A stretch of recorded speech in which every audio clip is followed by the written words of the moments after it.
Hello everyone, hopefully आप सभी एकदम बढ़िया है and this is for CMA inter student जिनका कल टेक्स का पेपर है 14 दिसंबर। सो गाइज, होपफुली आपने बहुत अच्छे से पढ़ाई कर ली होगी, चल रही होगी।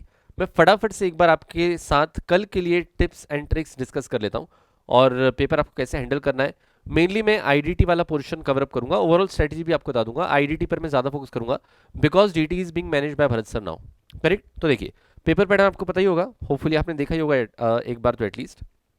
तो जो आपका पेपर रहेगा उसमें अभी तक का पैटर्न कैसे है, 30 मार्क्स के आपको एमसीक्यूज आए, करेक्ट। 70 मार्क्स के आपको सॉल्विंग वाले क्वेश्चंस आए। अब ये इसमें 15 एमसीक्यू रहेंगे। जनरली अभी तक कैसे आया, सात क्वेश्चंस डीटी के रहेंगे और 8 क्वेश्चन आपके आईडीटी के रहेंगे, करेक्ट, इंटू 2। तो ऐसे करके आपको 30 मार्क्स बनेगा। तो देखो क्या होता है, जनरली अगर आपने देखा होगा डीटी का सिलेबस काफ़ी काफ़ी वास्ट है। 12 13 15 चैप्टर आपने पढ़े होंगे। आईडीटी में सिर्फ और सिर्फ आपको 9 चैप्टर्स हैं। तो वहाँ पर आपके लिए स्कोरिंग भी थोड़ी ज़्यादा इजी हो जाती है और दोनों 50 50 नंबर का है। और आईडीटी के एमसीक्यूज वगैरह आप देखो ना तो बहुत ईजी है। मेरे हिसाब से आप गिरी हालत में 8 से 6 तो एटलीस्ट कर पाओगे, एटलीस्ट। तो कुछ ना करके मिनिमम 6 × 2 12 नंबर तो आप यहाँ पर ला ही लोगे। ओके।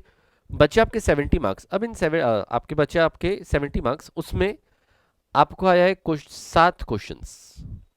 यहाँ पर 7 क्वेश्चंस आपको पूछे जाते हैं और बोलते हैं कि इनमें से कोई भी 5 कर लो जो आपकी इच्छा के ऊपर हो। अब ये 7 क्वेश्चंस भी कैसे आए, तो 4 क्वेश्चन आपको डायरेक्ट टेक्स्ट के आए, 3 क्वेश्चन आपके आईडीटी के आए। अब इसमें आप जो करना चाहे कर सकते हो। अगर आपका मन है भाई आईडीटी पूरा बन रहा है तो 3 ये कर लो, 2 ये कर लो। आपको लग रहा है डीटी पूरा बन रहा है तो 4 ये कर लो, 1 ये कर लो। ठीक है, यहाँ पर 3 2 2 3 जैसे आपको कॉम्बिनेशन बनाना है वैसे बना सकते हो। आईडीटी में ये क्या करते हैं, अब हर क्वेश्चन, जैसे क्वेश्चन समझो 4A 4B फॉर एग्जाम्पल, तो ये 7 मार्क्स 7 मार्क्स, तो ऐसे सब 7 7 मार्क्स का आपको यहाँ पर पूछा गया है। ओके। अब आईडीटी में जनरली क्या करते हैं, एक थियरी क्वेश्चन पूछते हैं। थियरी क्वेश्चन में जनरली क्या पूछा हुआ है, तो आपका जो चैप्टर नंबर फर्स्ट वगैरह है ना, आपका benefits, characteristics of DT, of IDT, फिर उसके बाद उसमें चैलेंजेस क्या थे, तो इन पर आप ज़्यादा थोड़ा फोकस करके जाना, ये जनरली पूछा हुआ है। फिर कस्टम्स में एक आध थियोरेटिकल क्वेश्चन जनरली पूछा हुआ है कि टाइप्स ऑफ ड्यूटीज़ क्या है। उस पर ज़्यादा पूछा है कि भाई एंटी डंपिंग ड्यूटी वगैरह वगैरह इस टाइप की चीज़ें, तो इसको एक बार अच्छे से पढ़ के जाना। बाकी मेनली जो आपको आईडीटी में फोकस करना है टॉपिक्स पे, तो प्रायोरिटी देना इनपुट टैक्स क्रेडिट वाले को, वैल्यू ऑफ सप्लाई दोनों में, चाहे आपका जीएसटी हो चाहे आपका कस्टम्स हो, इसमें ज़्यादा फोकस करना।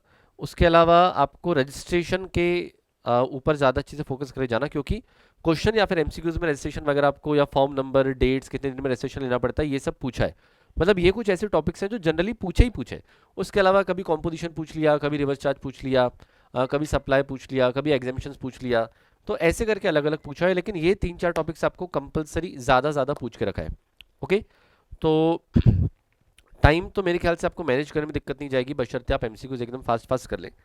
क्योंकि 30 नंबर का तो आपको भाई ये 20 मिनट में भी अगर आपने कर लिया तो आपको काफ़ी सारा टाइम मिल जाएगा। ओके। तो एग्जाम में जब आप सॉल्विंग करेंगे तो डीटी आईडीटी आपको अलग तो है नहीं, लेकिन एमसीक्यूज पहले आप निपटा लेना। उसके बाद सबसे पहले जो आपको इजी क्वेश्चंस लगते हैं, जैसे फॉर एग्जांपल अगर आपको लगता है कि क्वेश्चन 5th ईजी है तो 5A 5B साथ में निपटा लेना। फिर आपको लगता है 7th ईजी है तो 7A 7B इसको निपटा लेना। स्टार्टिंग में सबसे पहले वही क्वेश्चन करना जो आपको एकदम बढ़िया से बन रहे हैं, जिसमें कोई दिक्कत नहीं है, आप अटकने नहीं वाले हो, ताकि जो चेकर रहेगा उसके ऊपर बेस्ट इंप्रेशन पड़ जाएगा कि यार क्या पढ़ के आया है, क्या लिखा है इसने, है ना। इस तरीके से तो आपको इस तरीके से मैनेज करना है। और बाकी I think you will be able to do. IDT कोशिश करके बिल्कुल सिलेक्टिव मत पढ़ना। आईडीटी सारे के सारे चैप्टर्स पढ़ के जाना, बिल्कुल कुछ छोड़ना मत। और अगर आपका अभी तक कोई चैप्टर नहीं हुआ होगा, नहीं पढ़ा होगा, तो मैं वापस से मैराथन्स के सारे लिंक नीचे डाल देता हूँ, उसको आप देख लेना। पास्ट एग्जाम पेपर भी अगर आपने देखे होंगे वेल एंड गुड, नहीं देखे तो भी कोई बड़ी बात नहीं है। आपका लेवल एग्जाम का बहुत ईजी आया हुआ है सारे के सारे पास्ट एग्जाम पेपर्स का। पेपर छोड़ के मत आना।